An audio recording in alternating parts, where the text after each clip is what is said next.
que se prepara ya en este momento para intervenir. Se trata del legislador John Vinuesa. Ya lo podemos observar y lo escuchamos. Nos olvidamos de lo conceptual y esta ley de comunicación creo que le hace falta un poco de eso. Yo a la decana de la FACSO, de la Facultad de Comunicación Social de la Universidad Central, le saludo, le creo, siempre dando cátedra y también siempre la Universidad Central tan maltratada. Ella dijo que hay confusiones conceptuales en esta ley, que está fraccionada, que enfatiza la autorregulación, que no busca lo que debería ser, que es estas reivindicaciones colectivas, ni la interacción con los sectores sociales, y que no dispone, prohíbe ni permite, solamente exhorta.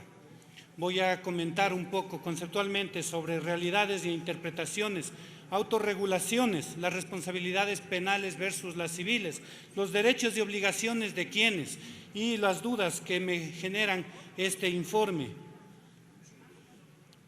Desde el fortalecimiento de las redes sociales, el ciudadano ha tenido la capacidad de comunicar, pero no por eso ha salido de la esfera del derecho penal. Sin embargo, esta ley parece que busca que ciertos individuos de la sociedad estén por fuera del derecho penal, y eso creo que hay que revisarlo. En estos días he tenido una información falsa. Después de que recibí a mis hermanos indígenas en mi casa en la ciudad de Riobamba, la prensa local falsamente contó que yo he puesto una denuncia ante Fiscalía, lo cual es absolutamente falso. Todavía sigo esperando que haga la rectificación en el tamaño, número de páginas, etcétera, etcétera. Y aunque lo haga, la duda siempre quedará, porque así sucede. El día de ayer vimos, y lo que dijo la asambleísta Correa me parece correcto, que venía al punto, porque en estos días hemos visto videos y hemos visto una realidad de un hackeo. ¿Qué es un hackeo? Es una intromisión en la voluntad digital, a través de lo digital de una persona.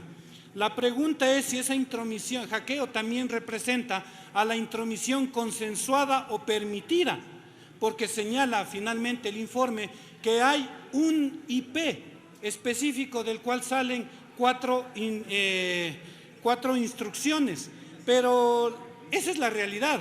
Lo que se puede interpretar es muy diverso. Podría ser que hubo un autoatentado, podría pasar, esa es una interpretación, o podría ser que se buscó influir en el voto de cada una de las bancadas. ¿Cuál es la realidad frente a estas interpretaciones?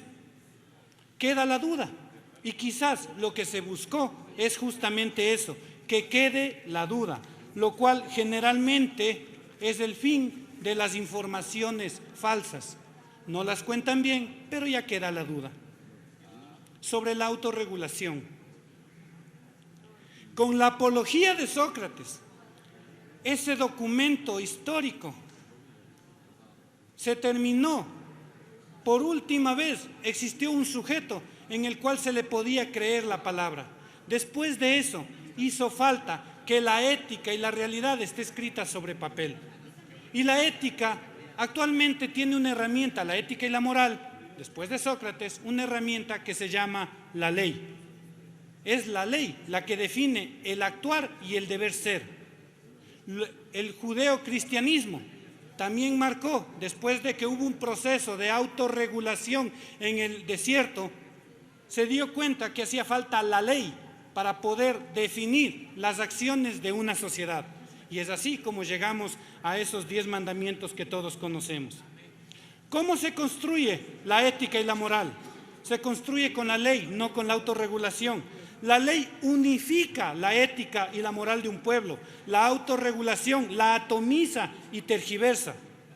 Y esto sirve para mercados, para salud, para educación y evidentemente también para la comunicación.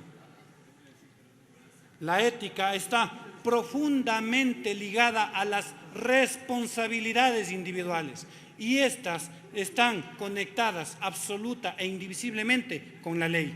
Es por eso que la autorregulación no es la herramienta adecuada para manejar o sostener una sociedad. Sobre lo penal y lo civil, ¿debe ser penalizado o debe ser un tema civil? Lo penal es cuando se hace daño, a una sociedad. Ahí nace lo penal y tiene dos penas, la cárcel o la multa. Y lo civil tiene una indemnización, pero lo civil habla entre iguales. Lo penal habla de una autoridad, de alguien con poder que cae, que genera una víctima. ¿Qué hacemos ante eso? ¿Tiene que ser esa pena con la cárcel? Pero si la cárcel es un castigo, ¿es protección hacia los otros civiles o es rehabilitación de aquel que cometió la pena? ¿Cumple la labor el poner en la cárcel a alguien que cometió una pena sobre tema de comunicacional? ¿Lo rehabilita? ¿Genera una protección a los demás? Yo creo que no. Pero sin embargo, sí nos damos cuenta que conceptualmente el hecho de hablar mal, de deshonrar a una persona, cae en el ámbito de lo penal. Y siendo la multa y la indemnización dos cosas muy similares, debería ir por lo penal, pero evitando siempre la prisión. Es decir, que exista una pena equilibrada, justa y oportuna. Sobre los derechos y obligaciones, ¿qué he visto en esta ley? Que se habla del derecho de quien emite la información, pero se disminuye y se debilita el derecho del sujeto sobre quien se está informando. Es necesario determinar que los derechos definen también obligaciones y estos tienen un solo camino, la ley, el imperio de la ley, no la autorregulación.